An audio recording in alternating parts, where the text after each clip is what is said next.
সুধী প্রিয় শ্রোতা দর্শক মন্ডলী, দৈনিক আড্ডাবাজি পর্ব 14 আপনারা যে যেখান থেকেই দেখছেন সকলকে আন্তরিক শুভেচ্ছা এবং ভালোবাসা। আশা করছি সকলেই ভালো আছেন। আজকে দৈনিক আড্ডাবাজির অতিথি হিসেবে এসেছে আমাদের প্রিয় একজন মানুষ, কবি এবং সাহিত্যিক সুশান্ত হালদার। তার সাথে আমরা অনেক কথা বলবো, গল্প করব, আড্ডা দেব, তার কবিতা শুনবো। তার আগে আমরা ছোট করে তার একটা পরিচিতির মাধ্যমে আমাদের আজকের আয়োজনটা শুরু করছি। কবি সুশান্ত হালদার বর্তমান সময়ের কবিদের মধ্যে এক উল্লেখযোগ্য নাম। কবিতার কাব্য ভাবনার পরতে পরতে লুকিয়ে থাকা শব্দ বিন্যাসে ইতোমধ্যে পাঠকের মন জয় করতে সক্ষম হয়েছেন।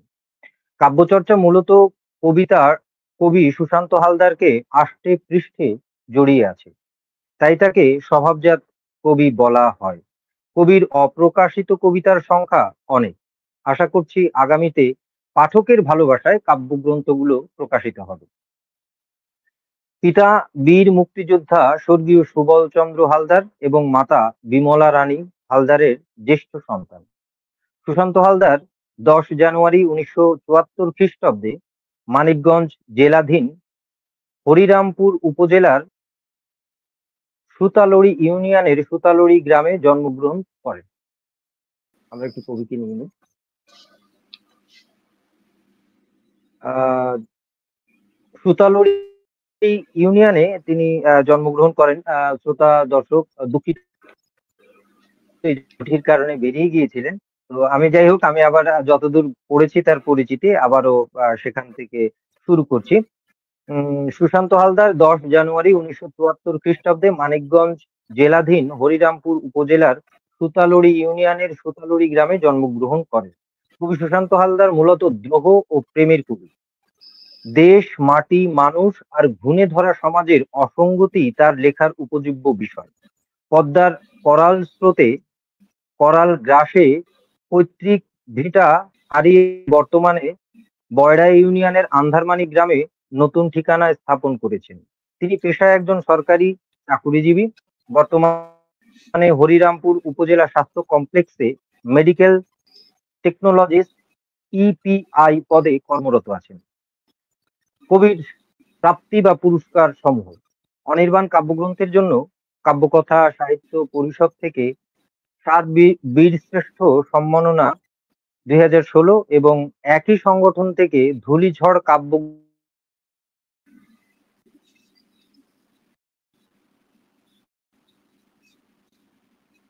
2016 অর্জন করেন। নীলা কাব্যগ্রন্থের জন্য ত্রৈমাসিক সাহিত্য দিগন্ত পুরস্কার 2018 অর্জন করেন। এ ছিল কবির পুরস্কার। এরপরে চলে যাচ্ছি কবির প্রকাশিত গ্রন্থ সমূহের। কবির অনেক বই আছে, আমরা তার মূল বইগুলো আপনাদেরকে জানাচ্ছি। তার প্রকাশিত গ্রন্থ: মুক্তির গান, লাল সবুজের ভালোবাসা, অনির্বাণ, ধূলিঝড়, নীলা, স্মৃতির দেয়াল, বিষাদময় আকাশ, নির্বাক ভালোবাসা, নক্ষত্রের পতন, রক্তাক্ত জমিন, লাল টিপ, অবন্তিকার কাছে লেখা চিঠি, স্মৃতির হ্যাঙ্গার, লাশ কাটা ঘর, পুষ্পের আহাজারি, একটি যুদ্ধ ও প্রেম, আগুন বুকে পথ চলি, নীলা, নীল মাধুরীর আত্মহত্যা এবং সর্বশেষ গ্রন্থ ঈশ্বর ছায়ার লুটিকা। যাই হোক, এই ছিল মোটামুটি আজকের অতিথি সুশান্ত হালদারের পরিচিতি আমরা জেনে নিলাম। এখন পালা সুশান্ত হালদারের সাথে প্রাণ খুলে আড্ডা দেবার, তার কথা শোনার, তার কবিতা শোনার। সুশান্ত হালদার, আপনি কেমন আছেন এবং শ্রোতা দর্শকদের সাথে আপনার কুশল বিনিময় করুন। হ্যাঁ, ভালো আছি কবি। এবং আপনি কেমন আছেন?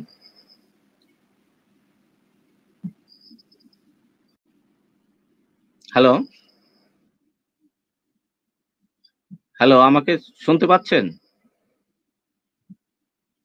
হ্যালো, হ্যালো,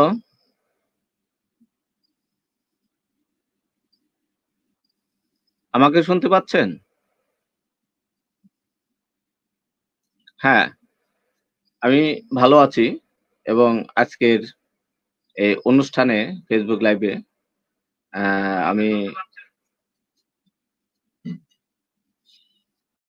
লাইভে আসছি আমাদের কবি তানজিদ সৌরভের আহ্বানে এবং আজকের এই রাতের ফেসবুক লাইভে যারা আমাদের সাথে আছেন এবং তাদের সবাইকে আমি রাতের শুভেচ্ছা এবং আমার সবাইকে যারা এখানে আছেন সবাইকে শ্রীমত আদাব সালাম এবং নমস্কার জানাই এবং আজকের এই ফেসবুক লাইভে তানজিদ সৌরভকে আমাকে আমন্ত্রণ জানানোর জন্য আমি ব্যক্তিগতভাবে তাকেও আমি ধন্যবাদ সহ ভালোবাসা জানাই এবং যারা দেখছেন তাদের সবাইকে শুভেচ্ছা এবং আমাদের সাথে থাকার জন্য আমি বিনীত অনুরোধ করছি। কবি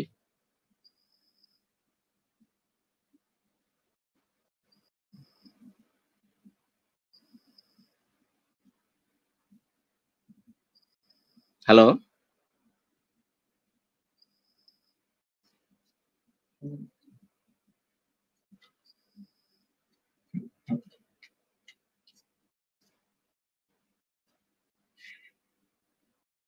এই লিংকটা দিয়ে তো হ্যাঁ হ্যাঁ হ্যালো হ্যাঁ হ্যাঁ হ্যাঁ, শুনতে পাচ্ছি। দুঃখিত, আমার এখানে বোধহয় একটু নেট বাফারিং হলো। আমরা কবি আজকের অতিথি সুশান্ত হালদারের সাথে কুশল বিনিময় পর্ব সেরে ফেললাম। তো শ্রোতা দর্শক মন্ডলী, আপনারা যে যেখান থেকে দেখছেন আবারও সকলকে হার্দিক ভালোবাসা এবং শুভেচ্ছা।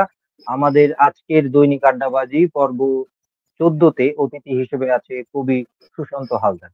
তার সাথে আমরা গল্প করছি, তার সাথে কুশল বিনিময় হলো। আমরা প্রথমেই যে অতিথি থাকেন তার সেই কর্মটা কখন কিভাবে শুরু হলো এটা জানতে চাই। তো আপনার এই কবিতা লেখার, সাহিত্য চর্চার হাতে খড়িটা কখন কিভাবে শুরু হলো এটা আমরা একটু জানতে চাই। ধন্যবাদ। খুব সুন্দর একটি প্রশ্ন। আসলে কবিতা লেখার ইচ্ছা প্রথম দিকে ছিল না, যেহেতু সাহিত্য মানা। আমি বিশেষত সায়েন্সের ছাত্রই ছিলাম, তারপরেও কিন্তু বাংলা সাহিত্যের বিভিন্ন ধরনের বই পড়ি এবং মনের ভিতরে একটা লেখালেখির যে প্রভাব সেটা কিন্তু চলে আসে। তারপরে কিন্তু আমার লেখালেখিটা 2000 সালে আমি আরম্ভ করি এবং এটা একটা প্রভাব ফেলে আমার বাবা মারা যাওয়ার পরে। তো বাবা মারা যাওয়ার পরে আসলে এই কবিতার মধ্য দিয়েই আমাকে আমার এই সাহিত্য জগতে প্রবেশ করা এবং সেই বাবা মারা যাওয়ার পরে যে আমার ভিতরের যে বাবার প্রভাবটা, সেই প্রভাবটা আসলে বিশেষত আমাকে এই কবিতার জগতে যে মানে নিজের অনুভূতি বা নিজের যে ভালো লাগা মন্দ লাগা অথবা অব্যক্ত কথাগুলো যে কবিতার মাধ্যমে বলতে পারি বা বলার জন্য যে একটা ক্ষেত্র তৈরি হয় চেষ্টা। কবিতার মধ্যে, হ্যাঁ, সেটাই আমি কিন্তু হ্যাঁ। এটা পরবর্তীতে আমি বেছে নিই। আচ্ছা, এইভাবেই তাহলে আমার এভাবেই মানে পথ কবিতায় আসা। পথ চলাটা শুরু হলো। হ্যাঁ, আসাটা হলো। তো আসার পরে মানে কখন টের পেলেন যে না, আমাকে কবিতাটাকেই কন্টিনিউ করতে হবে। আমি পেশা হিসেবে হয়তো অন্য কিছু করতে পারি আমার জীবন জীবিকার জন্য, কিন্তু কবিতাটার সাথেই আমি থাকবো। মানে কোন বয়সে, কোন সময়টায় ফিল করলেন? আসলে আমার লেখালেখিটা অনেকটা পারিপার্শ্বিক অবস্থা এবং যেহেতু আমি কিছুটা সামাজিক অসঙ্গতি এবং প্রতিবাদী বা দ্রোহের কবিতা লেখার অভ্যস্ত প্রথম দিক থেকেই এবং সেখান থেকেই যে কবিতা মধ্যে যে অল্প কথায় আমি কোনো বিষয়কে তুলে ধরতে পারি বা ওই ব্যাপারটাকে আমি আলোড়ন সৃষ্টি করতে পারি, নিজের ভাব আমি প্রকাশ করতে পারি, সেখান থেকেই কিন্তু আমার কবিতাকে বেছে নেওয়া। যেহেতু আমি দ্রোহের আচ্ছা। বা সমাজের অসঙ্গতি হোক, রাষ্ট্রের অসঙ্গতি হোক অথবা নিজের মধ্যে যে ঝড় তোলপাড় বা ব্যক্তি অব্যক্ত জীবনের যে কথাগুলো, ঝড় এটা তোলপাড়, কিন্তু আমার হ্যাঁ, কবিতার পাওয়া না মধ্য দিয়ে পাওয়া, প্রাপ্তি বলা অপ্রাপ্তি সম্ভব। সম্ভব আরকি। আচ্ছা, আচ্ছা, আচ্ছা। তো এই কারণে এটার সাথে আরকি সেই যে কবিতার বা কাব্য মায়া এবং কাব্য প্রেম, কাব্যের যে ঘোর বা নেশা বা আসক্তি যেটাই বলি, তাতে আরকি পড়ে গিয়েছেন। তো যাই হোক, আজকের অতিথি সুশান্ত হালদারের কিভাবে তার শুরুটা হলো, কবিতার জার্নিটা এবং শিল্প সাহিত্যের জার্নিটা, এবং কখন কেন তিনি ফিল করলেন যে এই জিনিসটাই তিনি করে যেতে চান, আমরা মোটামুটি শুনলাম। তো একটু এবার প্রতিবন্ধকতার কথা শুনে আসি, তারপরে কবির কণ্ঠে কবির কবিতা শুনবো। সেটা হচ্ছে যে এই কবিতা চর্চা করতে গিয়ে, কবিতা বা সাহিত্য চর্চা করতে গিয়ে কি কি প্রতিবন্ধকতার সম্মুখীন হয়েছেন? আর এই যতটুকু সময় বা একটা দীর্ঘ যে পথ চলা হলো শিল্পে বা সাহিত্যে কবিতায়, এতে আপনার প্রাপ্তি বা কি কি যুক্ত হলো? ধন্যবাদ কবি তানজিদ স্বরূপ ভাই। আসলে কবিতা লিখতে গিয়ে প্রথমত আমি একবার স্পষ্টভাবে বলি, আমি কোনো প্রতিবন্ধকতার সৃষ্টি হয় নাই বা কোনো রকম আচ্ছা। চাপ সৃষ্টি সামাজিকভাবেই হোক অথবা আমার পারিবারিকভাবেই হোক, সেরকম কিছু হয় নাই। তো আমি একবারে নির্দ্বিধায় আমি যে আমি দ্রোহের কবিতা লিখি, তার সাথে মাটি, আমার দেশ, হুম। আমার সমাজ, আমার ব্যক্তিগত আ জীবন, আসলে এগুলো তুলে আনার চেষ্টা করি খন্ড, খন্ড করে আমি তুলে আনার। কিন্তু আচ্ছা। সেদিক থেকে আমার কবিতা লেখার এই যে দীর্ঘ সময় ২০০০ সাল থেকে আজকে ২৫ সাল, তার মানে প্রায় হুম, তার আ মানে দীর্ঘ 25 ২ যুগ, বছর। ২ যুগ হ্যাঁ, 2 যুগ। পার হয়ে গেছে। এবং এই হুম, কবিতা লেখার একটাই কিন্তু কারণ, সেটা হচ্ছে যে আমি কিন্তু কবিতার মধ্যে আমার যে বক্তব্য, আমার যে হুম। পারিপার্শ্বিক অবস্থা, সেটা কিন্তু তুলে ধরতে হুম। পারি অল্প কথায়, যেটা কিন্তু কোনো উপন্যাসে অন সম্ভব না। অন্য কবিতা মাধ্যমে, কিন্তু হ্যাঁ, অন্য মাধ্যমে অন্য সম্ভব না। মাধ্যমে সম্ভব না, এবং যে কারণে আমাকে কবিতাটাই কিন্তু বারবার আমাকে এটা তাড়িত করে। এখান থেকে কিন্তু আমি বিচ্যুত হইনি আজও। কারণ আমার আচ্ছা। কিন্তু ওই যে গল্প লিখি ছোট গল্প মাঝে হুম। মধ্যে বা উপন্যাস, হুম। এই ধরনের টানে না। কারণ আমি যে সমাজের অসঙ্গতি, আমার যে রাষ্ট্রের বা এই যে আমার জন্মভূমি, আমার দেশ, আমার যে প্রাকৃতিক সৌন্দর্য, আমার যে দুঃখ বেদনা ক্ষত, এই জিনিসটা কিন্তু আমি এই কবিতার মধ্যে আমি তুলে ধরতে পারি, এবং সেটাই আমি করে আচ্ছা। যাচ্ছি। বাহ! বাহ! চমৎকার ব্যাপার। তো মোটামুটি আপনার সাথে আলাপচারিতা হলো, আপনার চিন্তা ভাবনার কিছুটা ঘ্রাণ আমরা পেলাম। আ তো এখন একটু আপনার কাছে আপনার কোনো একটা কবিতা আমরা শুনতে চাই। আচ্ছা, এবং যেহেতু বললাম এটা যে তো আমি শুধু আমার সমসাময়িক চাওয়া। বিষয়টা আমার লেখায় হ্যাঁ, হ্যাঁ, প্রভাব হ্যাঁ। ফেলে, এবং এই সমসাময়িক হ্যাঁ, হ্যাঁ। ব্যাপারটা আপনারা জানেন যে আমাদের এটা কিন্তু শুধু পারিবারিক, সমাজ, রাষ্ট্র, এটা কিন্তু হুম। একজন সচেতন কবিকে প্রভাবিত করে, এবং সে প্রভাবিত করে প্রভাবিত করার অবশ্যই। পরেই কিন্তু তার যে লেখার ভিত্তি সেটা ছাপ পড়ে। তো আমাদের ভিতরে হুম। যে অসঙ্গতিগুলো রাষ্ট্রের বা সমাজের, সেখান থেকে আমি একটা কবিতা আমি মানে আসলে আবৃত্তি তো অভ্যাসও নাই, বা আবৃত্তি ওইভাবে তো আমরা চর্চা কবি করি না কণ্ঠে আমি। কবিতা, আমি বলি, হ্যাঁ, কবি আমরা কবি কণ্ঠে কণ্ঠে মানে কবিতা শুনবো। কবিতা, মানে হ্যাঁ। আপনি যেমন আবৃত্তিকার, বাচিক শিল্পী, তো আসলে সেরকম তো হবে না। আর অভ্যাসটা না, না, হচ্ছে আমরা তো মেন। মূলত, হ্যাঁ, হ্যাঁ, বলি। আমরা তো মূলত আড্ডা দিতে বসেছি। আমরা গল্প করব। কবির কথা, জি, কবিতার কথা মানুষের কাছে ছড়িয়ে দেব। তো সেখানে একটু বেশি প্রাপ্তি হচ্ছে কবির কণ্ঠে কবির লেখা আমরা শুনতে পাবো। এটা আমাদের প্রাপ্তি বা সৌভাগ্য। সেই হিসেবে শোনান। জি। তো এবারে শেষ কবিতাটা আমার ছিল, যেখানে যে এই যে মিটফোর্ডে যে হত্যাকাণ্ডটা হলো সোহাগ, এটা কিন্তু হুম। আমাদের যে দারুণভাবে প্রভাব ফেলছিল। রাষ্ট্র বা সমাজ যেভাবেই হোক, বিশেষত যারা লেখালেখি করি তাদের ভিতরে কিন্তু এই যে বর্বরোচিত হত্যা, সেই বর্বরোচিত হত্যাকাণ্ড নিয়ে যে আমার ভিতরে যে প্রভাবটা ফেলছে, তারই একটা বহিঃপ্রকাশ, স্বঘোষিত ঈশ্বর আমার আচ্ছা, লেখার শুনি। শিরোনাম। তো সেই আচ্ছা, ঘটনার শুনছি। উপরে যে লেখাটা, সেই লেখাটাই আমি ১ম এ আমি পাঠ করার চেষ্টা করছি কবি। আচ্ছা, বলুন। গজ ফিতা দিয়ে মানুষ মাপিনি, তোমাকে মেপেছিলাম, তুমি যখন উদ্যত রেখেছিলে নৃশংস পাথরে ভঙ্গি। আমি অবাক হয়েছি, যন্ত্রণা কাতর মাথাটি যখন থেতলে দিল তোমারই আরেক দুষ্কৃতিকারী সঙ্গী। মনে হলো মানুষ শূন্য আজ বৃষ্টি ভেজা পৃথিবী, অসুর প্রেত পিশাচে ভরে উঠেছে মিটফোর্ডের অলিগলি, অথচ মৃত ঈশ্বর হাসপাতাল বেডে শুয়ে বাইবেলীয় শিষ্টাচারে শুনে যাচ্ছে তার ধর্মতাত্ত্বিক শান্তির অমেয় বাণী। এতে ফুঁপিয়ে ফুঁপিয়ে কেঁদে উঠল ৫ দিনের বৃষ্টি ভেজা কর্দমাক্ত মাটি, আর তাতেই চেতনা ভিজে উথলে উঠল বন্ধ্যা বুড়িগঙ্গা নদী। ঘটনার আকস্মিকতায় থতমত খেয়ে গেলেন কবি। কলমের নিব থেকে চুয়ে পড়ল সমস্ত কালি। বৃদ্ধাঙ্গুল আর তর্জনীর সংযোগস্থলে সৃষ্টি হলো কালপুরাণের ধীর গতি, আর তাতেই থমকে গেল প্রিয়জন নিঃসৃত মুখের আহাজারি। কর্নিয়া ছিঁড়ে ফেল যদি, তবুও দেখতে পাচ্ছি অসহায় মানুষের আর ফেরা হলো না বাড়ি। খুপড়িতে থাকা সেই মৃতবৎ মানুষটি কুকুরের থালায়, যার বেড়ে উঠেছিল ভোজন ও সুখানুভূতি। কি জবাব দেবে? পাথরে নিক্ষেপে যখন স্বঘোষিত ঈশ্বর গ্রাস করেছে মানবিক পৃথিবী। বাহ! আমরা কি বলে একটা দারুণ অনুভূতির প্রকাশ পেলাম কবির ভাষায়, কবির মতো করে। আসলে আমাদের সমাজে যেসব অসঙ্গতি আছে সেগুলো দূর হোক। আমরা যেন আরো মানবিক হই। বিচার বহিত বা বিচার বহির্ভূত সকল ধরনের হত্যাকাণ্ডই বন্ধ হোক। সেটা সরকারি, বেসরকারি কিংবা যেভাবেই হোক। বিচারের আওতায় আনা হোক এবং সুষ্ঠু সমাধান হোক, সুন্দর হোক। তো আপনার হাতে যেহেতু বই আছে বা ল্যাপটপ বা কিছু একটা আছে, আমরা কি আরেকটা কবিতা শুনতে পারি? তারপরে আবার আমরা আলাপচারিতায় গেলাম। আহ জি, জি কবি। আমার কবিতার বই তো আপনি জানেন, বলছেন। হ্যাঁ, হ্যাঁ, হ্যাঁ, হ্যাঁ, হ্যাঁ। এবং কবিতা। আমার দুর্ভাগ্যই কোনটা থেকে বলবো যে শোনাচ্ছেন? আপনার কাছে আমার কবিতার বই নেই। আপনার কাছে আমার কবিতার বই নেই, এটা আমার আচ্ছা। দুর্ভাগ্য।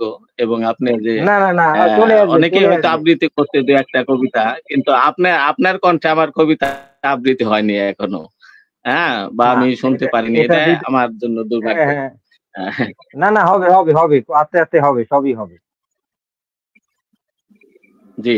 তো আমার হাতে এই 25 সালের যে বইমেলা, তো এটা আমার হুম, ঈশ্বর ছায়া লুটেরা যে আচ্ছা, আচ্ছা। কাব্যগ্রন্থ, এই কাব্যগ্রন্থটি আমাদের যে এবং মানুষ প্রকাশনী, শ্রদ্ধেয় কামাল ভাই, কবি এবং সম্পাদক, ওনার প্রকাশনী থেকে এটা প্রকাশ হয়েছে। তো এই বইয়ের আহ, প্রথম কবিতাটাই আমি পড়ি, ছোট হ্যাঁ, কবিতা। হ্যাঁ, শুরু করুন। হ্যাঁ, হ্যাঁ। যে প্রথম কবিতা শিরোনাম হচ্ছে চতুর পুণ্যার্থী। যারা চতুর পুণ্যার্থী ঘুরে এসেছেন আজমির, শাহজালার পুণ্যভূমি, লটারি টিকেটে আজ তারাই মেট্রো রেলে কাশ্মীরগামী। আপেল রাঙ্গা গালে অভ্যর্থনায় জাহাজের ককপিটে মিশরীয় নারী। কেহে সীমানা লঙ্ঘনকারী, মাত্রা রিক্ত ভোজনে তুমিও কি দিব্য পুরুষ, নাকি লাল সালো মসজিদের আশ্রয় প্রশ্রয়কারী? প্রশ্ন তবু থেকে যায়, আমার দেশে আমারই মা, তবে কেন ধর্ষণযোগ্য পটভূমি? বাহ! আরো একটি কবির তরতাজা দ্রোহের অনুভূতি আমরা শুনতে পেলাম তার শব্দের মাধ্যমে, তার কবিতার মাধ্যমে। তো শ্রোতা দর্শক মণ্ডলী, আপনারা যারা যুক্ত হয়েছেন আহ পুরোটা সময় ধরে এখন পর্যন্ত আছেন কিংবা মাঝে মাঝে ঢু মেরে যাচ্ছেন, পরবর্তীতে দেখবেন, সকলকেই আমার এই ক্ষুদ্র আয়োজন দৈনিক আড্ডাবাজি পর্ব 14 এর পক্ষ থেকে সকলকে হার্দিক ভালোবাসা এবং শুভেচ্ছা। আর এই পর্ব 14 অতিথি হিসেবে আছে কবি সুশান্ত হালদার। তো যাই হোক, আমরা তার সাথে আড্ডা দিই, তার হ্যালো। কথা শুনবো। হ্যাঁ, আমার কথা শোনা যাচ্ছে?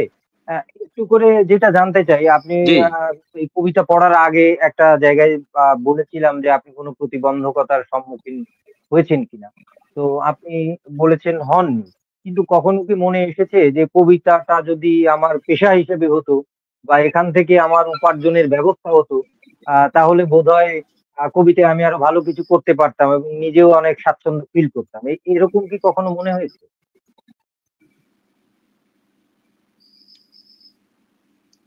খুবই জটিল প্রশ্ন। আহ, সে না, প্রশ্নটা মনে হচ্ছে মনে হওয়া না যে হওয়া বলেন। প্রশ্নটা হচ্ছে মনে হওয়া না হওয়া, যে অনেকেরই মনে হয়। আমি যেমন ভাবি যে কবিতার মাধ্যমে যদি আমার উপার্জনের ব্যবস্থা হতো, তাহলে আমার জীবন জীবিকার জন্য অন্যদিকে যেতে হতো না। আমার তনু মনো প্রাণ উজাড় করে আমি কবিতার সাথে আষ্টে পৃষ্ঠে বাঁধা পড়ে থাকতে পারতাম। না, সেটা তো একটা যারা লেখালেখি করি আমরা, সেটা কবিতাই হোক, ছোট গল্পই হোক, উপন্যাস হোক বা প্রবন্ধ হোক, যেটাই করি সবার হুম, কিন্তু একটা আশা বা প্রাপ্তির যোগ থাকতেই পারে। তো আমাদের হুম, যে প্রেক্ষাপটে কিন্তু অনেক কিছু ঘটে না, অনেক সংযোগ বিচ্যুত হই আমরা। তো সেখান থেকে কিন্তু আমাদের আশা প্রাপ্তি হয় না, আমাদের মূল্যায়িত আচ্ছা। কিভাবে করা হয়। আজ দেখেন আজকের সমসাময়িক প্রেক্ষাপটে কি আমাদের কবিতা ওইভাবে কি মূল্যায়ন, বা ওইভাবে কি জনগণ বা জনসাধারণ যারা কবিতা পাঠক তারা কি মূল্যায়ন করে? তারা কি চায়? কবিতা এই যে আসলে মূল্যায়ন কবিতা করছে না, এই যে মূল্যায়নটা করছে না, এখন কি কারণে মনে হয় যে এই মূল্যায়নটা করছে না? আপনার কি মনে হয়? হ্যাঁ, এখন এখানে তো আসলে উম, যে মানে বই পড়ার যে অভ্যাসটা, সেটা তো আসলে হুম, রাষ্ট্রীয় ভাবে যে পৃষ্ঠপোষকতা, প্রথমেই বলবো আমি এই জায়গাটা আমাদের বিশাল একটা হুম, মানে গ্যাপ। রাষ্ট্রীয়ভাবে আচ্ছা, আসলে আমাদের যে এই সাহিত্য জগৎ, এখানে কিন্তু দেখেন আপনি হুম, বইমেলাকে রাষ্ট্রীয়ভাবে কি এ কোনো মূল্যায়ন করা হয় কিনা? সেরকম ভাবে কোনো প্রণোদনা দেওয়া হয় কিনা? অথবা সেরকম ভাবে বইমেলাকে জনগণের মাঝে যে আমাদের রাজনৈতিক নেতৃবৃন্দ আছে, তারাই কি কবিতা পড়ে কিনা? তারাই কি আমাদের বইমেলাকে জনগণের সামনে নিয়ে যাচ্ছে কিনা রাষ্ট্রীয়ভাবে? তাহলে কিভাবে এবং রুট আমাদের লেভেল পর্যন্ত, আসলে সাহিত্য রুট জগৎটা লেভেল এগিয়ে যাবে? পর্যন্ত অথবা যে পৌঁছানোর, তৃণমূল আছে, তৃণমূলের যে জনগণ, হ্যাঁ, যে মানুষ, তৃণমূল, তো হুম, তাদের কাছে কিভাবে আমাদের এই সাহিত্য জগৎটা পরিচিত হবে? কবিতা তো একটা শক্তিশালী মাধ্যম। কবিতার সবচেয়ে যে সাহিত্য জগতের যে কয়টা স্তর আছে, তার প্রথম স্থান হচ্ছে কবিতা। সবচেয়ে কবিতার থেকে শক্তিশালী, হ্যাঁ, সবকিছু হ্যাঁ, সৃষ্টি কবি, হয়। কবিতার যে হুম, শক্তি, এই শক্তিকে কি আমরা আসলে সেভাবে মূল্যায়ন করতে পারতেছি? সেভাবে কি আমরা আমাদের যে এই রুট লেভেল অথবা যারা পাঠক আছে, যে পাঠক সৃষ্টি করতে পারছি আমরা? তা, হুম, হুম, হুম, তার এই যে গ্যাপটা, এই যে মানে সাহিত্য থেকে আমরা বিচ্যুত হচ্ছি আস্তে, আস্তে, সেটা আমার হুম, আমার পরিবারই হোক বা সমাজই হোক অথবা হুম, রাষ্ট্রই হোক, সেখান থেকে কিন্তু আমরা যারা লেখালেখি করছি, তারাই কিন্তু এটাকে আঁকড়ে ধরার থাকার চেষ্টা করছে। অথবা তারাই কিন্তু আমাদের পাঠককে আমরা উদ্বুদ্ধ করছি। আমাদের লেখাপড়ার জন্য, আমাদের সাহিত্য জগতের কে সামনে নিয়ে আসার জন্য আমরা আপ্রাণ অগ্রসর চেষ্টা করবার করছি। জন্য কিন্তু আসলেই চেষ্টা কি করছে, রাষ্ট্রীয়ভাবে কোনো পৃষ্ঠপোষকতা অথবা রাষ্ট্র যদি এটাকে যদি মানে আহ, আরো আ স শক্ত প্রচারের বা ব্যবস্থা করে, মজবুত করার প্রচার, চেষ্টা না প্রচার, করে, প্রসার, তাহলে কিন্তু হ্যাঁ, এটা কখনো সম্ভব না। হ্যাঁ, আসলে আসলে ব্যক্তি এত বড় একটা জাতিগতভাবে ব্যক্তি একা বা ব্যক্তি সমষ্টি তো আর অনেক কিছু বদলে দিতে পারবে না। সেখানে রাষ্ট্রীয়ভাবে যখন কিছু হবে তখন সামগ্রিকভাবে সেই জিনিসটা জড়ো হয়ে বড় হবে। তো যাই হোক, এই সাথে, সাথে আরেকটু জানি যে বর্তমান সময়ের যে কবিতা আপনি দেখছেন আপনার আশেপাশে, আপনি বললেন আপনি দীর্ঘ ২৫ বছর ধরে চর্চা করছেন কবিতা। তো দীর্ঘ ২৫ বছর ধরে এই যে চর্চা, তার মানে আপনার মোটামুটি একটা দীর্ঘ পথ পাড়ি দিয়েছেন। তো এখন এই ২৫ বছর পরে এসে বর্তমান সময়ের যে তরুণ লিখিয়ে কবি সাহিত্যিকদের দেখছেন, সেগুলো আপনি কিভাবে মূল্যায়ন করবেন? এবং কবিতায় অগ্রগতি কতটুকু হয়েছে কিংবা কতটুকু পিছিয়েছে আগের তুলনায়?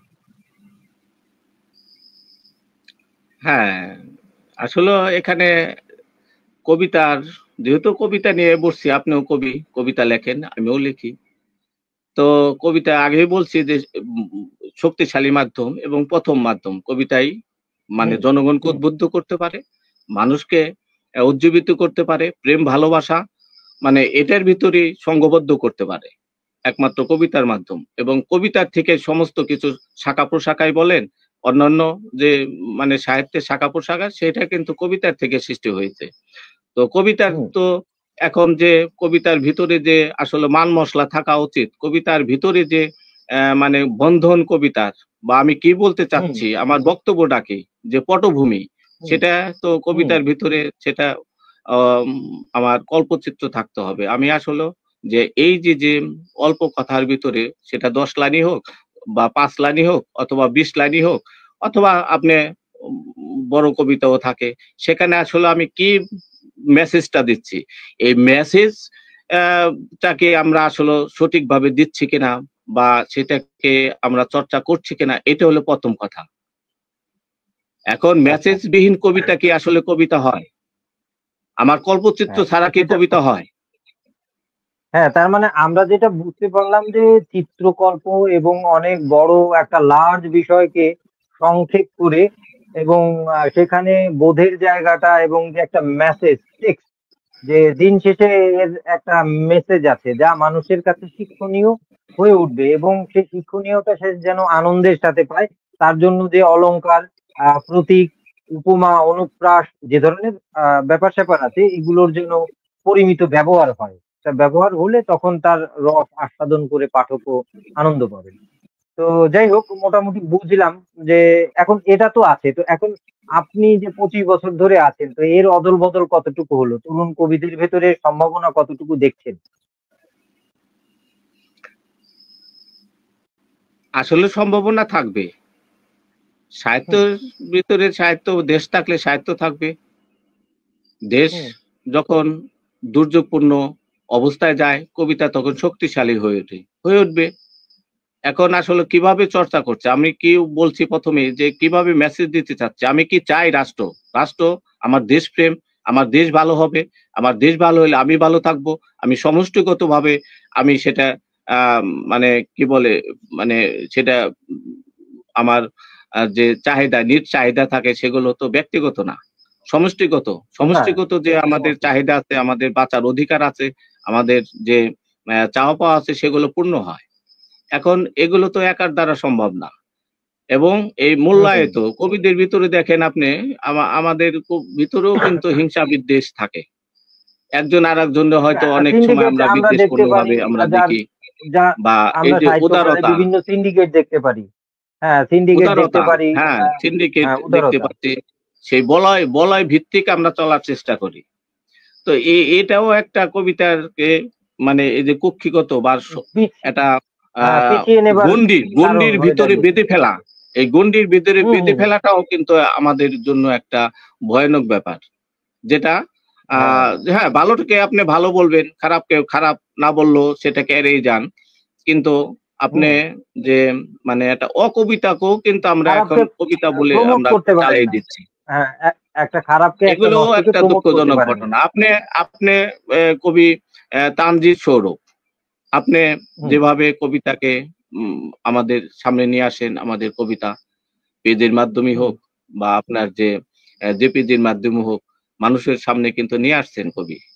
কিন্তু হ্যাঁ এইভাবে হ্যাঁ তো মানে সেটা ঠিক। সামগ্রিকভাবে আপনাকে কবিতার মূল্যায়ন করতে হবে। সুশান্তকে সুশান্তর মূল্যায়ন করার তো দরকার নাই। সুশান্ত কোন বিভাজিত লোক সেটার দরকার নাই। সুশান্তর লেখা বা তার সৃষ্টি কি ধরনের সেটাকে মূল্যায়ন করতে হবে। তার অবশ্যই। বক্তব্য কি সেটার মূল্যায়ন করেন আপনি। সে কি বলতে চাচ্ছে? এখন সুশান্তকে ধরে অবশ্যই যদি আপনি অবশ্যই। আমার কবিতার বা আমার সৃষ্টি মূল্যায়ন করেন তাহলে তো হবে না। সেটাই। তো একজন মানে কি বলে সৃজনশীল মানুষের সৃজনকে মূল্যায়ন করাটাই মূল ব্যাপার। তো যাই হোক আমরা আরো আড্ডা দেবো, কথা বলবো, কবির মনোভাব শুনবো, কবি কণ্ঠে কবিতার পাঠ শুনবো। আমরা একটু মন্তব্য দেখে আসি। অনেকেই লিখেছেন দেখছি। মন্ডল মাধবচন্দ্র লিখেছেন, খুবই সুন্দর আয়োজন, অনেক ধন্যবাদ আপনাকে। তাপস চক্রবর্তী লিখেছেন, জয় হোক। তিনি লিখেছেন, সুশান্ত হালদার তাপস কেমন দা, আছেন দাদা? তো হুম, হ্যাঁ তাপস দা, তাপস চক্রবর্তী। আর এরপরে চিটাগাঙের তাপস দা হ্যাঁ হ্যাঁ কবি। তাপস চক্রবর্তী উনি লিখেছেন। আপনাকে অনেক ধন্যবাদ, সাথে থাকুন। তাপস চক্রবর্তী। এরপরে দেখছি আরফিন এভা লিখেছে, অল্প কথায় গল্প বুঝানো। এটাই হচ্ছে কবিতা, উনি এটা বোঝাতে চেয়েছেন। ধন্যবাদ। আপনি আপনিও যুক্ত করেছেন আমাদের আড্ডার সাথে, যে কিভাবে কবিতাকে আর কি চেষ্টা করা যায়। তিনি আরো লিখেছেন, চমৎকার আয়োজন, প্রিয় প্রেম দ্রোহের ঋষি কবি সুশান্ত হালদার। ধন্যবাদ। আর সাথেই থাকুন শ্রোতা দর্শক মন্ডলী, আপনারা যারা প্রথম থেকেই এখন পর্যন্ত আছেন, কিংবা মাঝখানে এসে যুক্ত হয়েছেন, কিংবা মাঝে মাঝে ঢু মেরে যাচ্ছেন, কিংবা পরবর্তীতে দেখবেন। আপনারা দেখছেন দৈনিক আড্ডাবাজি পর্ব 14। আজকে অতিথি হিসেবে আছে কবি সুশান্ত হালদার। আপনাদের সকলকে অনেক অনেক অনেক ভালোবাসা এবং কৃতজ্ঞতা। আপনাদের আমার এই আয়োজন, ছোট্ট আয়োজন দৈনিক আড্ডাবাজি পর্ব 14, এই যে কবির আয়োজন, কবিতার আয়োজন, শিল্প সাহিত্যের আয়োজন, সুন্দরের আয়োজন, আপনাদের যদি ভালো লাগে তাহলে শিল্পীর কথা, কবির কথা, শিল্পের কথা, কবিতার কথা মানুষের কাছে বেশি বেশি ছড়িয়ে দেন। সুন্দরকে প্রমোট করুন, সত্যকে প্রমোট করুন। ভালো লাগলে লাইভটি বেশি বেশি করে শেয়ার করে দিন। তো যাই হোক, এখন আমি আবার চলে যাচ্ছি আজকের সম্মানিত অতিথি সুশান্ত হালদারের কাছে। আমরা একটু এবার কবিতা শুনতে চাই, আমি নিজেও শুনতে চাই, শ্রোতাদেরকেও শোনাতে চাই। এ পর্যায়ে আমাদের কি কবিতা শোনাচ্ছেন? কোনো বই থেকে কিংবা আচ্ছা, নতুন কিছু? নতুন নতুন কবিতায় আমি পড়ছি, হ্যাঁ হ্যাঁ, চেষ্টা করছি। তাহলে শুনি আমি আপনার। যেহেতু বলি আপনার আসলে কবিতাটা একটু ছোট হয়, আমরা পরপর দুটো শুনি, মানে আপনি দুটো কবিতায় শোনান আমাদের। আচ্ছা, আপনার কাছ থেকেও শোনার ইচ্ছা রইলো আমার। আর ওইভাবে আচ্ছা, আমার এটা কবিতা আপনার আপনাকে আমি কাছে বলি। দেওয়া হয় আজকে নাই। আজ হ্যাঁ না, আজকের আয়োজনে একটু আড্ডা টাইপের, তো আমরা এটা জি, নিয়ে বসবো, আমাদের সময় আছে। তো চলুন আমরা কবিতা শুনি। হ্যাঁ। এখন যেহেতু কবিতা এমন একটা জিনিস আমার হয়ে গেছে, সেটা হচ্ছে যে কবিতা লেখা আমার একটা প্রশান্তি আসে। আমার সারাদিনে 24 ঘন্টা, এই 24 ঘন্টা অফিস করি, আমার সংসার আছে। এর মধ্যেই কিন্তু আমি ছোট চাকরি করি, কিন্তু সে চাকরিটাও কিন্তু জবাবদিহিতামূলক। আমার কাজে জবাবদিহিতা দিতে হয় এবং আমার জবটা কিন্তু ওই সেবামূলক জব।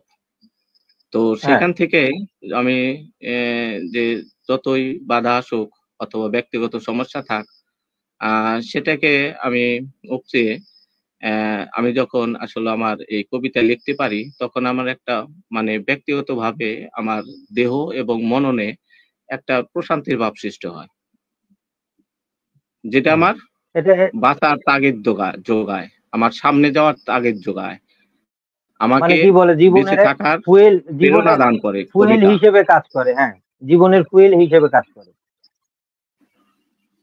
জি। তো সেখান থেকে কিন্তু অনেক সময় যে ভালো না লাগলেও অথবা লেখার ইচ্ছা হচ্ছে না, তারপর আমি চেষ্টা করি নিজেকে ভালো রাখার জন্য এই কবিতা লেখার। আমাকে নিজে ভালো থাকতে হবে। হ্যাঁ, তো আমি নতুন কবিতায় পড়ছি। কবিতা শুনি। হ্যাঁ হ্যাঁ, জি। আমার কবিতার শিরোনাম গোলাপ কাটা ছড়ি। ছোট কবিতা। মুষ্টিবদ্ধ হাতে তামাটে মাটি, অথচ বললে উদিত সূর্যের অপচ্ছায় রক্ত চন্দন ঘাটি। এরকম বিভ্রাট আগেও দেখেছি, জরা ফুল ছায় হেসেছিল বিরহ কাতর রজনী। তুমি যখন বললে নীলাপ মেঘে আচ্ছন্ন গোলাপ কাটা ছড়ি, তখনই বুঝে গেছি সর্পিল সাঁতারে হেঁটে যাওয়া অষ্টাভিয়ান যুদ্ধে ক্লুপেট্টার অ্যান্টনি। বাহ, চমৎকার চমৎকার একটা কবিতা শুনলাম। আরো একটা শুনি।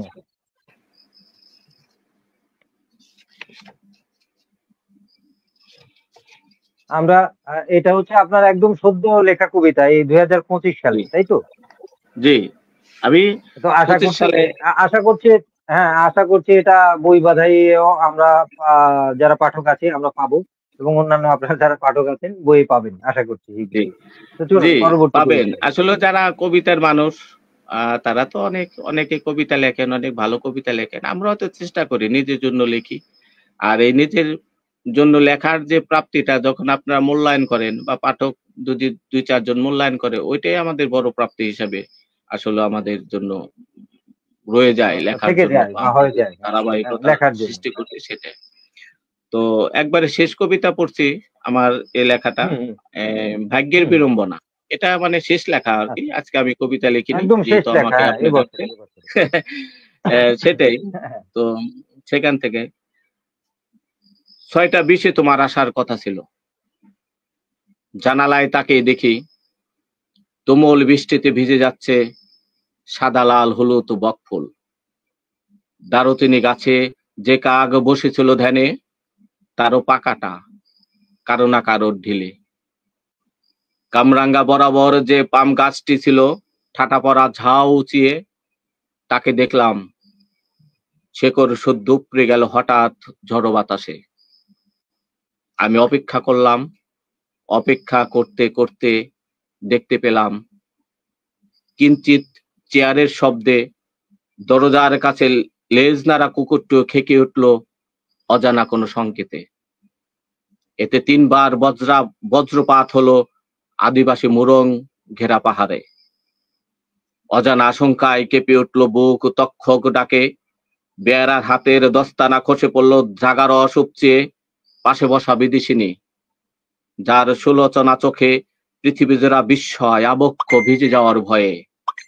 অথচ সামনেই বসে থাকা বনফুল, যার মিহি ঠোঁটে হাজার বছরের তৃষ্ণা প্রস্তুরিত লাল মৃত্তিকা পলপে। এমন দিনে যখন আসলে না অশ্বক্ষুর কাঁপিয়ে, তখন ভেবে নিতেই পারি আশান্বিত দিনে লেখা হলো না আর কবিতা শুনিলে চুম্বনে।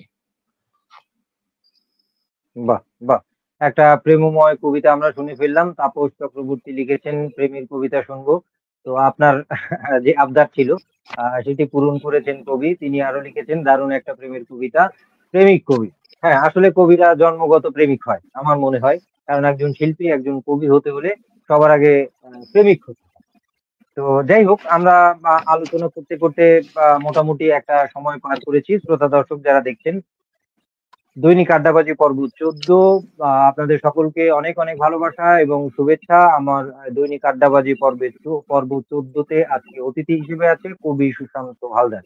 তো সুশান্ত হালদারের সাথে আর একটু আড্ডার শুরুতে একটু প্রশ্ন করতে চাই বা জানতে চাই এবং জানাতে চাই, সেটা হচ্ছে এই যে কবিতা লিখছেন, এই কবিতাটা মানুষের উপরে বা সমাজের উপরে কিভাবে প্রভাবটা ফেলে বলে আপনার মনে হয়?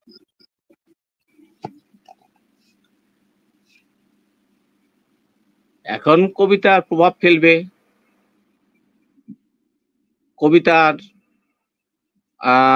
তো প্রভাব ফেলে মানুষের উপরে। একমাত্র কবিতাই একমাত্র শক্তি, যে শক্তিতে হুম।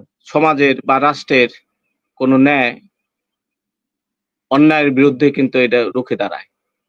একমাত্র কবিতাই জনসাধারণকে অন্যায়ের বিরুদ্ধে রুখে দাঁড়ানোর জন্য সাহস যোগায়, সমষ্টিগত হুম। করে তোলে। এবং কবিতাই হুম। কিন্তু অন্যায়ের বিরুদ্ধে যুদ্ধ আহ্বান করে। আপনি উপন্যাস করবে না, আপনি ছোট গল্প করবে না, এই সাহিত্য হুম। জগতের একমাত্র মাধ্যম কবিতা। এটা হচ্ছে শক্তিশালী মাধ্যম। কবিতা স্লোগান এই হিসেবে কাজ করে। কবিতা মানুষের কি বলে, প্রেমিক যখন তার প্রেমিকার কাছে যায় কিংবা ব্যক্তি জীবনের দুঃখ মন্থন করে, তখন মনে পড়ে কবিতার দুটো পংক্তি কিংবা পুরো একটা কবিতা। স্লোগানে হ্যাঁ, কবিতার দুটো লাইন হেডলাইন হয়ে যায়। আমরা দেখেছি 1971-এ দেয়ালে দেয়ালে লেখা হয়েছিল এই যে সদ্য প্রয়াত আমাদের শ্রদ্ধেয় কবি হেলাল হাফিজের সেই সুবিখ্যাত দুলাইন, যে এখন যৌবন যার মিছিলে যাবার তার শ্রেষ্ঠ সময়, এখন যৌবন যার যুদ্ধে যাবার তার শ্রেষ্ঠ সময়। যে অসাধারণ কবিতা, দেয়ালে দেয়ালে মানুষকে উজ্জীবিত জি, করেছিল। তো যাই হোক, এভাবেই মানুষকে বিভিন্ন কায়দায় বিভিন্ন ভাবে কবিতা প্রভাব প্রভাব ফেলে তার ব্যক্তি জীবনে, তার সমাজ জীবনে, তার পরিবার জীবনে, তার প্রেমের জীবনে কিংবা তার ঐশ্বরিক জীবনে। আমরা যদি দেখি আমাদের আধ্যাত্ম জীবনেও কবিতার যে বিচরণ, জালালউদ্দিন রুমি থেকে শুরু করে আমাদের রবীন্দ্রনাথ, অনেক কিছুই আমরা দেখতে পাই। তো আমরা গুটি গুটি পায়ে অনেকটা সময় কাটালাম। শ্রোতা দর্শক যারা আছেন তারা, তাদেরকে আবারও ভালোবাসা, বারবার এই জন্যই আপনাদেরকে ভালোবাসা এই জন্য জানাতে চাই, শুভেচ্ছা এই জন্য জানাতে চাই, আপনাদের মূল্যবান সময় ব্যয় করে সে ২, ৪, ৫, ১০ জন, ১০০ জন, ৫০ জন যারা দেখছেন, ৫ মিনিট, ১০ মিনিট কিংবা পুরোটা সময়, এটাই আমাদের প্রাপ্য। ওই যে কবি সুশান্ত হালদার বললেন যে, যখন একটা কবিতা পড়ে কেউ বলে ভালো লেগেছে বা মন্দ লেগেছে, তার প্রতিক্রিয়া জানায়, সেটা সরাসরি হোক কিংবা সোশ্যাল মিডিয়ার যুগ, এখন সোশ্যাল মিডিয়ায় হোক, ওইটাই আসলে একজন লেখক বা কবির মহাপ্রাপ্তি হয়ে দাঁড়ায়। কবিরা তো আর আসলে দেশ চায় না, কোটি কোটি টাকাও চায় না। তো যাই হোক, এখন শেষমেশ জানতে চাই ছোট করে আবারও শেষের দিকে, যে আপনার বই নিয়ে রিসেন্টলি বা আগামীতে, সদ্য যে আগামী বছরে বা নতুন কোনো কাজ বা পরিকল্পনা আছে কিনা, কোনো গবেষণাধর্মী কিংবা এক্সপেরিমেন্টাল কোনো বই কিংবা কবিতা নিয়ে কোনো এক্সপেরিমেন্টাল বই আমরা পাচ্ছি কিনা একটু জানতে চাই। কি কি পরিকল্পনা? আসলে যেহেতু কবিতা লিখি, অনেক কবিতা লিখেছি, অনেক কবিতাই হুম। পুস্তকবদ্ধ হয়েছে। তো কবিতা নিয়ে কিছু চিন্তা ভাবনা আমার আছে। সেগুলো অনেকটা পারিপার্শ্বিক অবস্থায় একটু চাপা পড়েছে। তবে আসলে ব্যক্তিগতভাবে আমি নিজেকে বলি কবিতার মানুষ আমি। যেহেতু আচ্ছা। কবিতা, আগেই বলেছি যে কবিতা মানুষের কথা বলে, দেশের কথা বলে, প্রেমের কথা বলে, ক্ষতের কথা বলে, আসলে বিরহের কবিতা কথা বলে বলে, না এমন বিচ্ছেদের কোনো কথা জায়গা বলে। নেই। মানে জি, এক কথায় আমি তো মাঝে মাঝে বলি যে, প্রাণ ও প্রকৃতির এমন কোনো জায়গা নাই যেখানে কবিতার বিচরণ নেই। প্রাণ ও প্রকৃতির সব জায়গায়, মহাশূন্যে, মহাবিশ্বেও আমরা খুঁজলে হুম, কবিতা পাবো কিংবা জি, কবিতায় তাকে বলা সম্ভব। জি, বলুন। জি। তো সেখান থেকেই যে অনেক গুলো বই হয়েছে। তো একটা ইচ্ছা ছিল যে নির্বাচিত কবিতা করা। সেটা দেশের কবিতা আচ্ছা, আচ্ছা। বা হুম। যেহেতু দেশপ্রেম বা মাতৃপ্রেম মানে আ নির্বাচিত নিয়ে কবিতা লিখি। বলতে আমরা যেটা দেখি, একটু ইন্টারাপ্ট করি, সেটা হচ্ছে নির্বাচিত কবিতা বলতে যে একজন কবির যদি ২০টা ৩০টা বই হয়, তখন সুনির্বাচিত একটা কবিতা সমগ্রের বই করে। সেখানে কোনো বিষয় ভিত্তিক থাকে না, তার জীবনে যেগুলো মনে হয় যে এগুলো তার সেরা কাজ, আউটপুট, কিংবা মানুষের গ্রহণযোগ্যতা পেয়েছে এই কাজগুলো, সেগুলো দিয়েই করে। আপনি কি এরকম কিছু ভাবছেন, নাকি শুধু দেশপ্রেম নিয়ে ভাবছেন, বা এই জনরাটা নিয়েই আমি একটা সুনির্বাচিত কবিতার বই করতে? না, যেহেতু আসলে ব্যক্তিগতভাবেই আমি একাত্তর ধারণ করি, একাত্তর চেতনা বোধকে আমি অনুভব করি। তো সেখান সেটা থেকে না অনেক আসলে। কবিতা লেখা আছে আমার নির্বাচিত বইয়ের মধ্যে, যে অনেক অনেক কবিতাও কিন্তু আবৃত্তিযোগ্য কবিতা। যেমন হ্যাঁ, বাচিক শিল্পী সাপিয়া খন্দকার দেখা পায় অ্যালবাম করেছে, অবন্তিকার হ্যাঁ, কাছে হ্যাঁ, খোলা চিঠি নিয়ে। মাহিদুল ইসলাম। আমার মাহির ভাই হ্যাঁ। করেছেন নীলাকে নিয়ে, নীলার জন্য নীলখাম। হুম, এরকম অনেক কবি হুম, হুম, কিন্তু আবৃত্তি শিল্পী বা বাচিক শিল্পী তারা কিন্তু করছে। যে অনেক সময় থাকে যে হুম। এতগুলো বই হয়েছে, তো আমি দেশপ্রেমের কবিতা বা একাত্তর নিয়ে লেখা কবিতা অথবা আবৃত্তিযোগ্য কবিতা, যে নিজেও যাতে বারবার পড়তে পারি, বারবার পড়ে না নিজেকে আসলে ভালো লাগার ব্যাপারটা আবৃত্তিযোগ্য থাকে, কবিতা এরকম নিয়ে একটা কাজ কবি করার ইচ্ছা ছিল। আমি বলি আপনি, না না, আমি একটু এই একটা শব্দ মানে অনেককেই হ্যাঁ, বলতে বলেন। শুনি বা আমরা বাজারে দেখতে পাই, যে এই যে আবৃত্তিযোগ্য কবিতা। এখন আপনি যেহেতু একজন কবিতা বা সাহিত্যের মানুষ, প্রত্যেকটা শিল্প ফর্ম নিয়ে কাজ করতে গেলে মৌলিক কিছু উপাদান থাকে যেগুলো একই থাকে। তো এই যে আবৃত্তিযোগ্য কবিতা, আসলে যেটা কবিতা হয় সেটাই আবৃত্তি করা যায়, না আবৃত্তির জন্য অন্য কোনো কবিতা লেখা লাগে, যেটাকে আমরা বলি আবৃত্তিযোগ্য কবিতা? না, যেহেতু আপনি একজন বাচিক শিল্পী, এটা কিন্তু আমার থেকে আপনি আরো ভালো বলতে পারবেন। কারণ হ্যাঁ, এটা আবৃত্তিযোগ্য এই জন্য কবিতা এবং সব কবিতা কিন্তু আমার আবৃত্তিযোগ্য মনে হয় হয়। না। আবৃত্তিযোগ্য না না, সব এখন কবিতা হয় না। আবৃত্তিযোগ্য কবিতা করতে হলে আপনাকে আপনার কণ্ঠের মাধ্যমে, আপনার কণ্ঠের ওঠানামার মাধ্যমে কবিতার যে অনুভূতি, সে বোধকে হুম হুম ধারণ করে যখন আপনার সমাজের সামনে বা মানুষের জনগোষ্ঠীর সামনে, প্রান্তিক জনগোষ্ঠীর সামনে পড়বেন, যারা কবিতাও বোঝে না বা তারা কিন্তু আপনার কথা কবিতা শুনে তারা কিন্তু উজ্জীবিত হবে। তারা কিন্তু হ্যাঁ হ্যাঁ। সেটা বুঝতে পারবে যে কবিতার যে বক্তব্য, কবিতার যে মেসেজ, সে মেসেজটা কিন্তু আবৃত্তি কারকরাই কিন্তু জনগণের মাঝে তুলে ধরে। তো সেখানে কিন্তু হ্যাঁ, কবিতার যে আবৃত্তিযোগ্য কবিতা, সেখানে তো অনেক ধরনের প্রেমের কবিতা হতে পারে, বিরহের কবিতা না হতে প্রেম পারে, বিরহ থাকতে তাই পারে, না? তো যাই হোক। হ্যাঁ, তো আমি সেখানে ব্যাপারটা কিছুটা ভিন্নতা থাকে। আবৃত্তির যে শক্তিশালী কথা, হ্যাঁ শব্দ হ্যাঁ হ্যাঁ, থাকে, তো যাই হোক। সেখানে তো কিছুটা ভিন্নতা থাকেই। আচ্ছা আচ্ছা, তো যাই হোক, তো মোটামুটি বুঝলাম আর কি। তাহলে আপনার নতুন কাজ বলতে হচ্ছে নতুন একটা সুনির্বাচিত কবিতার সমগ্র করার ইচ্ছে আছে। এটা বোধহয় আপনার পাঠক যারা আছেন বা আমরা যারা পাঠক আছি আমরা পেতে যাচ্ছি। তো যাই হোক, আমরা যেহেতু গুটি গুটি পায়ে একদম সেই দিকে চলে এসেছি, তো শেষে কি আমরা ছোট কোনো কবিতা শুনবো, নাকি আমরা বিদায়ী শুভেচ্ছা বিনিময়ে চলে যাব? না, অনেক ভালো লাগছে। কবি সৌরভ ভাই, আসলে আড্ডা তো দেওয়া হয় না। আর আপনাকে একটা হ্যাঁ হ্যাঁ কথা হ্যাঁ, বলি, আমরা একসাথে না বলতে পারি, একটা কথা ভার্চুয়ালি। বলি, হ্যাঁ আড্ডার মাধ্যমে এগুলো তো আসলে বলা হয় না। অনেক সময় অনেক আড্ডা দিছি আগে ঢাকা শহরে, অনেক গ্রুপে গেছি। কিন্তু গ্রুপে যায় তার কবিতা লেখা হয় না, হয়তো পরিচিত হওয়া যায়। ছবি তুললাম, ছবি হ্যাঁ। পোস্টাইলাম। এটা একটা ভালো লাগা কাজ হুম, হুম, করে বা একটা পরিচিত দান করে। কিন্তু সে হ্যাঁ সে হ্যাঁ, সেই একটা সময়টা পার আমোদময় করে সময় আসছি কাটে। আমরা। হ্যাঁ, হুম সেই সময়টা কিন্তু পার করে আসছি। কিন্তু এখন বুঝতে পারছি হুম লেখাটা নিজের মধ্যে, নিজের নির্জনতার, নিজের একার জন্য। হুম ঠিক হুম আছে? এখানে কোনো মানে ওই সাউন্ড পলিউশন এ কিছু হবে না। তো সেখান থেকে বুঝতে পারছি যে আমার সাধনা আমার নিজের কাছে। অতএব আমার সাধনা আমার একারই চালায় যেতে হবে। তো সেখান থেকেই বলছি অবশ্যই। যে এক আপনি যখন আমাকে আমন্ত্রণ জানাইছেন, তখন কিন্তু আমি বলছি যে, "কবি, আসলে সবার ডাকে তো সাড়া দেওয়ার মতো এখন সেই বয়সও নাই। বয়স তো 50 আপ। তো হ্যাঁ, আপনার ডাকে কিন্তু অবশ্যই। আমি সাড়া দিছি।" হ্যাঁ, কেন সাড়া দিছি সেটা আমি জানি। হ্যাঁ, আমাকে হ্যাঁ, একজন কিছু একটা দিলে কে দিচ্ছে বা আমি কার কাছ থেকে নিচ্ছি, সে চিন্তাটাও কিন্তু আমাকে করতে হবে। কেন আমাকে করতে হয়। মূল্যায়ন হ্যাঁ করছেন, হ্যাঁ। সে চিন্তা আমি করব না? হুম হুম, তো সেই বোধ অবশ্যই অবশ্যই। বুদ্ধিটাও কিন্তু এখন আমাদের মানে ও দেহে বা মননে তৈরি কিন্তু হয়ে গিয়েছে। আসছে। হ্যাঁ। অতএব সেখান থেকে আচ্ছা। অনেক কিছু চিন্তা ভাবনা করে কিন্তু এখন চলতে হয়। না না, সেটা অবশ্যই। এবং এই যে, তো যে আড্ডা, অনেকদিন পরে আমি আসছি আপনার হুম। ডাকে। কেন আসছি সেটা আমি বুঝতে পারতেছি। বা আমি আপনার সাথে আসছি সেটা একটা কারণও আছে। ওই যে বললাম, হয়তো আচ্ছা আমি আচ্ছা। অনেকটা আমি সরাসরি খোলামেলাই কথা বললাম আড্ডার সময়।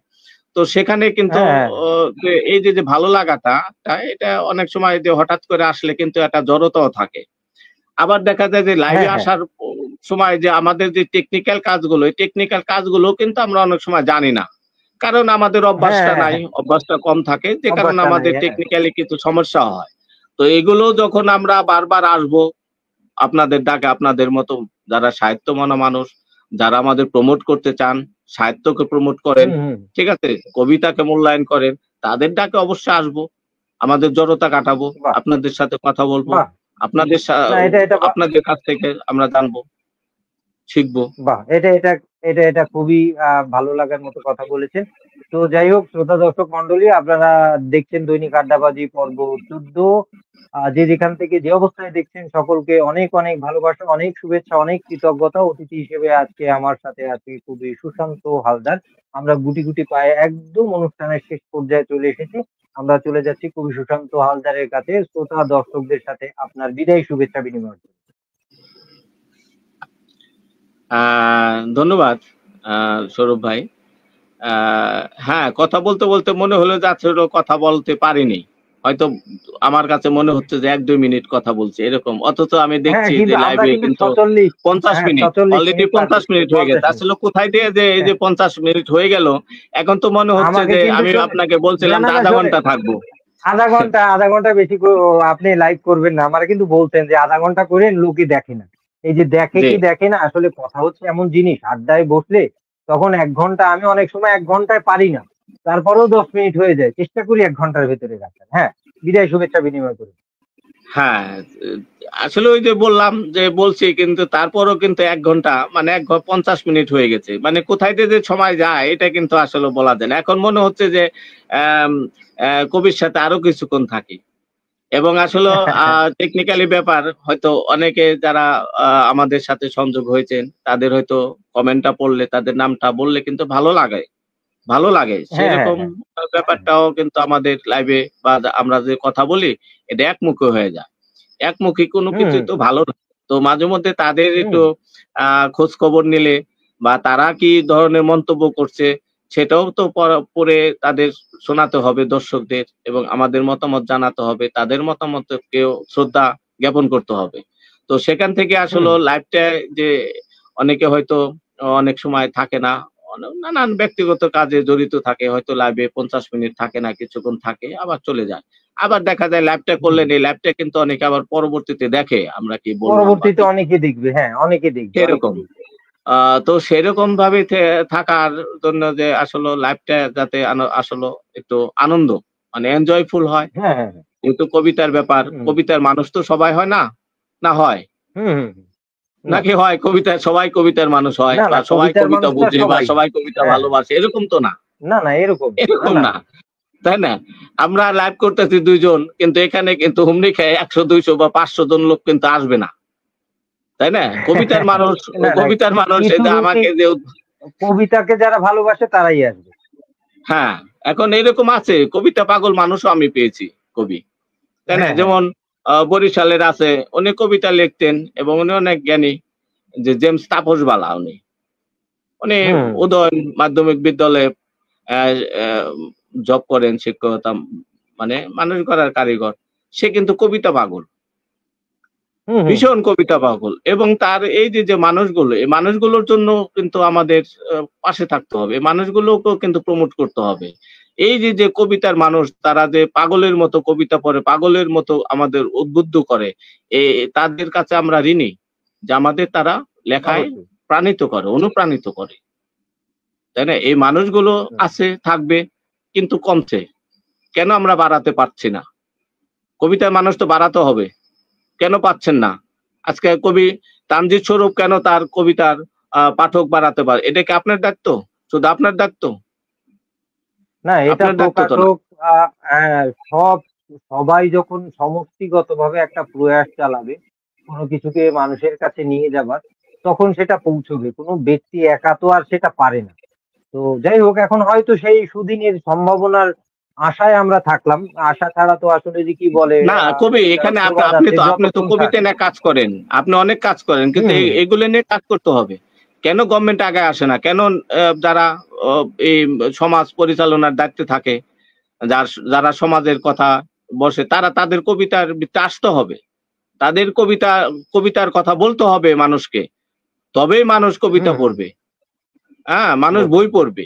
বই পড়া মানুষ তো কোনো অন্যায় করতে পারে না। বই পড়া মানুষ কি অসামাজিক কার্যকলাপ করবে?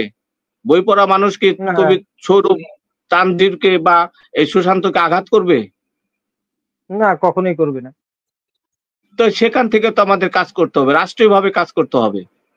কবিতাকে উজ্জীবিত করতে হলে, কবিতার মাঠ প্রসার করতে হলে, কবিতাকে শুধু আহ, যারা লেখালেখি করেন বা ফেসবুকে আমরা যারা লিখছি, নিজেদের জন্যই আমি বলবো লিখছি, এবং আমরা যারা কবিতা কবিতা পড়ছে, কই পাঠক তো পারছে না কেন?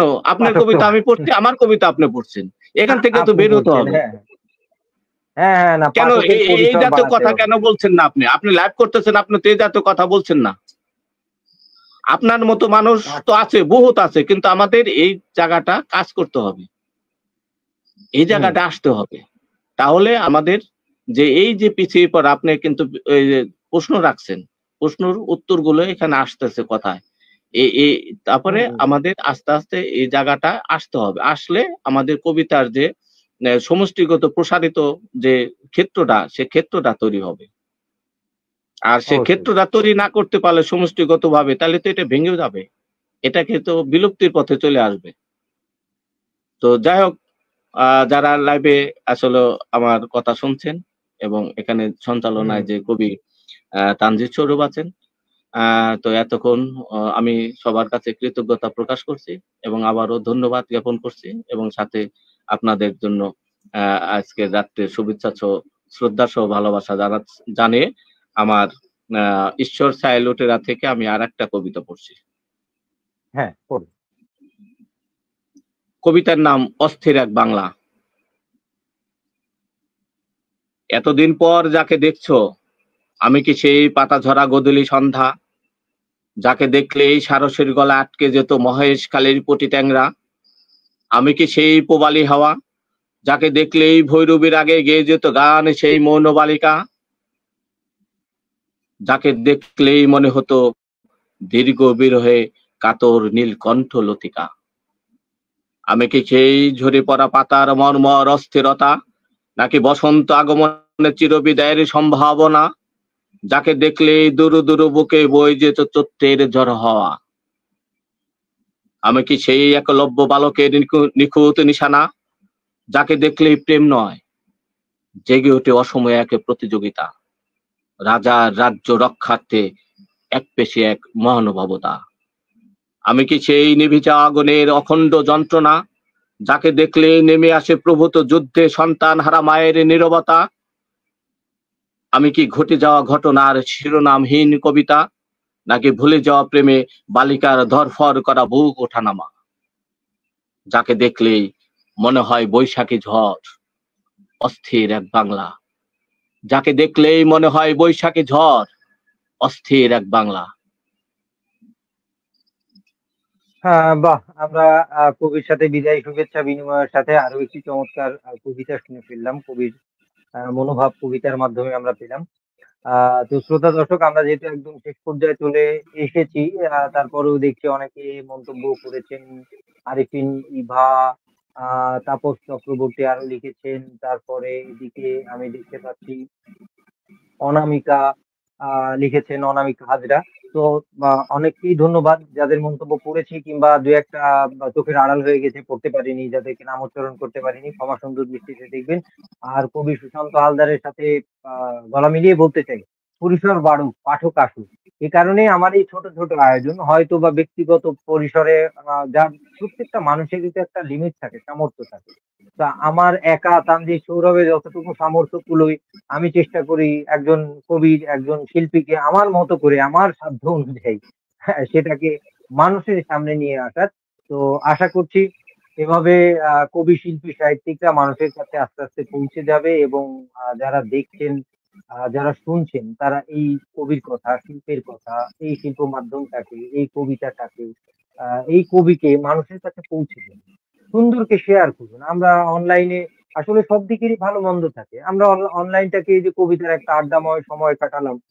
আমরা দেখি অনলাইনে অনেক অনেক অরুচিকর, অস্বাস্থ্যকর বা অসামাজিক অনেক কর্মকাণ্ড, অনেক কথাবার্তা আমরা দেখতে পারি। সেটাও যেমন এই সোশ্যাল মিডিয়ায় সম্ভব, আবার এরকম ধরনের সুন্দর কবিকে নিয়েও কথা বলা সম্ভব। তো আপনারাও সুন্দরের কাছে আসুন, সুন্দরকে প্রমোট করুন। অসুন্দর বেশিক্ষণ ভালো লাগে না, অসুস্থ বেশিক্ষণ হজম হয় না। দিন শেষে সত্যের কাছে ফিরতে হয়, সুন্দরের কাছে ফিরতে হয়। এটা মানব জীবনের চিরচরিত নিয়ম। তো যাই হোক, আমি আর কথা বাড়াচ্ছি না। দৈনিক আড্ডাবাজি পর্ব 14, আজকের অতিথি ছিলেন কবি সুশান্ত হালদার। তার সাথে অনেক অনেক কথা হলো, অনেক অনেক গল্প হলো, তার কবিতা শুনলাম। আপনারা শ্রোতা দর্শক যে যেখান থেকে যে অবস্থায় দেখেছেন, মাঝে মাঝে ঢু মেরে গিয়েছেন, কিংবা পরবর্তীতে দেখবেন, কিংবা পুরোটা সময় জুড়ে ছিলেন, কিংবা একেবারেই দেখবেন, সকলের জন্য অনেক অনেক ভালোবাসা রইলো। তো আজকের মতো দৈনিক আড্ডাবাজি পর্ব এখানেই শেষ করছি, এবং আগামী দিন নতুন কোনো অতিথি নিয়ে দৈনিক আড্ডাবাজির পর্ব 15-তে আপনাদের সাথে আড্ডা হবে, দেখা হবে। সেই পর্যন্ত যে যেখানে যে অবস্থায় আছেন, ভালো থাকবেন, সুস্থ থাকবেন, সুন্দর এবং সত্যের সাথে থাকবেন। শুভরাত্রি।